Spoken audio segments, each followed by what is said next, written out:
It can seem frightening when you're first diagnosed with diabetes, but in actual fact, you're one of the lucky ones.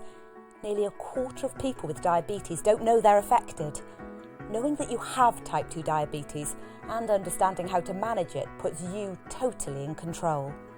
You are the best person for the job of making sure you stay healthy and well. Simple changes can make a huge difference and help prevent you developing any health problems. My name's Jill. I've got diabetes. I've had it for about 12 years now. I think the symptoms at the beginning, I was very thirsty, and it was a thirst that you just can't, no matter how much you drink, you're still really desperately thirsty. It was through an injury I got diagnosed, and the doctors kept saying I was diabetic and I wouldn't believe them. I used to get very tired, especially from working.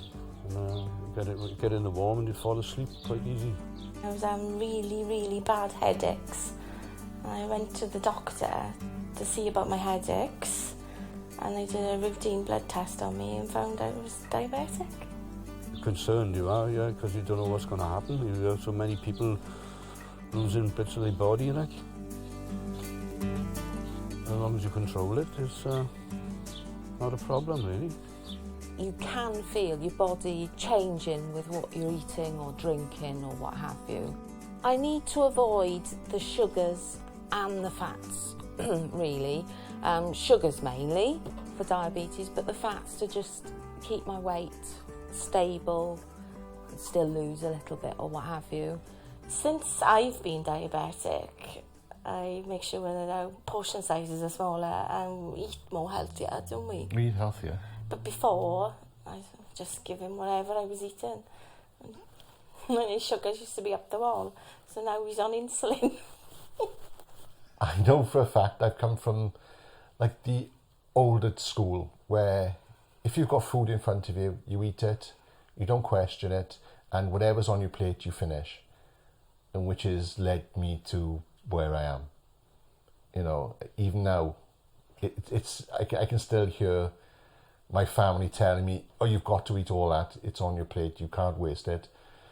And that's what's happened. I've eaten and I've ended up the way I am. I do still now have a sweet tooth and I like to pick, so I do tend to have sugar-free jellies and things, you know, and I'm not missing out. I'm not missing out by having those things. I still go for a curry or a Chinese meal, but I choose the very low-fat options. My diabetes doesn't stop me doing anything as long as you've got to keep your sugar levels right. If you're going to do a lot, you eat a bit more.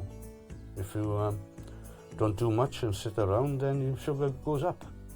So you've got to keep active, really. I don't class myself as having an illness. I'm just diabetic, and I just eat more healthier and exercise. And I've lost nearly 4 stone. And I go to the gym 3 times a week with my daughter, and that's the way I do it. And I get a hype after I've been to the gym, and you know, I feel good about myself. And because I'm losing loads of weight, I can get trendy clothes now, which is lovely. You can have good days and bad days when you're trying to lose the weight. But the thing is, you get a bad day, and then people go, oh, I've blown it. All that good work. No, one bad day doesn't blow it. It takes people years to get as big as I am. You have to get new habits, new ideas, and you have to get your head around it. And that takes time. My doctor seems quite happy with me as long as I'm exercising and not eating too much.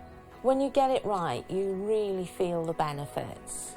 You have so much more energy. I don't think I've had a cold in about 18 months now because I've been really good. And of course, with the weight loss, you know, you can do so much more with so much more energy. It is possible to manage your diabetes alongside any other health conditions you might have. Doctors can help and support you with information, but the best person to take control of your health is you.